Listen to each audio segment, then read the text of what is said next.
Odisha rail हादसे में उस ड्राइवर का क्या हुआ जो गाड़ी चला रहा था। सोशल मीडिया पर फिलहाल लोग ये जानना चाहते हैं कि 288 की जगह सरकार जिन 277 लोगों के मरने का दावा कर रही है और यह तर्क दे रही है कि कुछ लाशों को कई बार गिन लिया गया, उसमें क्या ड्राइवर भी शामिल है?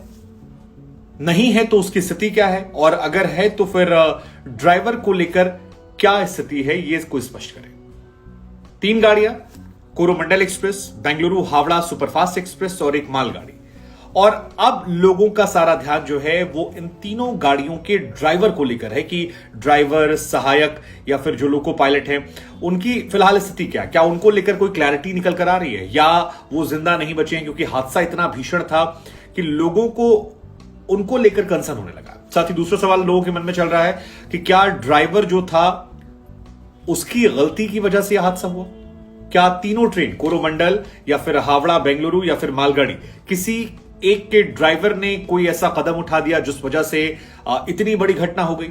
हालांकि ये जो 277 का आंकड़ा है ये भी लोगों को पच नहीं रहा है। लोग ये मान रहे हैं कि यह आंकड़ा कम है, शायद घटना में बहुत ज्यादा है। मुझे भी बहुत सारे लोगों ने मैसेजेस किए, लेकिन सरकारी आंकड़ा कहता है कि 288 नहीं, केवल 277 लोगों की मौत हुई। हालांकि ये भी संख्या बहुत बड़ी है, 277, क्योंकि ये केवल लोग नहीं है, ये परिवार है। तो 3 ट्रेनें शामिल थी। तीनों ट्रेन में सबसे पहले बात कर लेते हैं हम मालगाड़ी को लेकर, क्योंकि मालगाड़ी तो अपने रूट पर थी। कोरोमंडल एक्सप्रेस आती है, उसके ऊपर चढ़ जाती है, उसके ऊपर उसका इंजन गिर जाता है और तस्वीरें जो है भयावह निकल कर आती है। लेकिन मालगाड़ी की जो कहानी है उसको लेकर बताया जा रहा है कि मालगाड़ी के अंदर 2 लोग थे, एक ड्राइवर था और दूसरा उसके अंदर गार्ड मौजूद था। और आप इसे ऊपर वाले का चमत्कार कह सकते हैं कि चाहे वो ड्राइवर हो या फिर गार्ड हो, ये दोनों फिलहाल पूरी तरह से सुरक्षित हैं। इन्हें बहुत ज्यादा चोट नहीं आई है, बहुत मामूली सी चोट आई थी, हल्की फुल्की, और थोड़ी देर इन्हें अस्पताल में ले जाया गया देखने के लिए। उसके बाद इन दोनों को रिलीज कर दिया गया। फिलहाल इनसे जो अधिकारी हैं वो पूछताछ कर रहे हैं, समझने की कोशिश कर रहे हैं इनसे, इनके वर्जन में कि क्या घटना हुई थी और इनका क्या कहना है। दूसरी जो ट्रेन थी वो थी कोरोमंडल एक्सप्रेस। कोरोमंडल एक्सप्रेस खास लिहाज से क्योंकि ये वो ट्रेन है जो मुख्य रूप से हादसे की वजह बनी, चाहे ट्रैक डिस्ट्रैक्शन की वजह से हो या डिरेल की वजह से हो या सिग्नल की वजह से हो। लेकिन कोरोमंडल ट्रेन में 3 लोग थे, एक उसके अंदर लोको पायलट था, लोको पायलट का सहायक था और सहायक के साथ एक गार्ड था। और इन तीनों के बारे में ही लोग मुख्य तौर पर जानना चाह रहे थे कि इन तीनों का क्या हुआ, क्या ये जीवित हैं या फिर इनकी मृत्यु हो गई, या फिर जिस तरह की तस्वीरें हैं उसमें इनके साथ भी कोई भयावह स्थिति हुई है।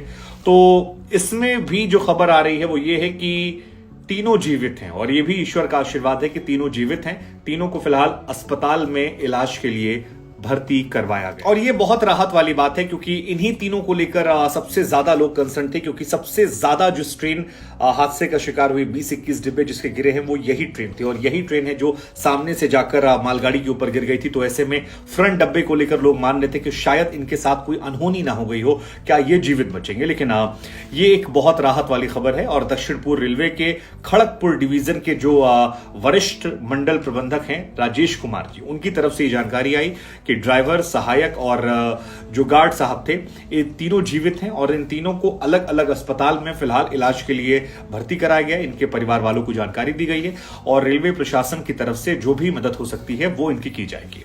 अब तीसरी ट्रेन जो है जो हादसे का शिकार हुई वो थी बेंगलुरु हावड़ा सुपरफास्ट। आप सभी जानते होंगे 6:50 पर कोरोमंडल जाकर मालगाड़ी से भिड़ती है और उसके बाद 10 मिनट बाद ये ट्रेन आती है। हालांकि मतलब ये भी शॉकिंग है कि ये दोनों ट्रेनों के बीच में टेक्निकली 3 घंटे का अंतर था, लेकिन तीनों एक ही साथ यहां पहुंच गई। लेकिन हावड़ा सुपरफास्ट जो है उसमें भी 3 लोग थे, लोको पायलट, सहायक पायलट और गार्ड थे। और यहां की जो कहानी है ये भी कोरोमंडल जैसी ही कहानी है। तीनों जो हैं वो जीवित हैं।